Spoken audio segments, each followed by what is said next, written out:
I made a decision that huyo ni mzee wa heshima. We should not do anything that can spoil his last day of honor. I was supposed to come to Bondo. Again, wakapanga goons wakiwa na wanga, wakuje wanipige. Mimi nikasema, nikienda nipigwe kwa Wajaluo. Na sio Wajaluo wamenipiga, ni goons wameletwa kutoka Nairobi. Ndio jamii yangu nyumbani ianze kuwa vita na Wajaluo? I'm an intelligent person. I'm an intelligent person.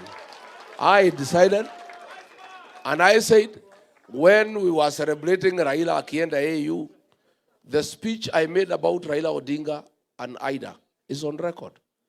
I said what I needed to say about that old man. Give flowers to a man when he is alive.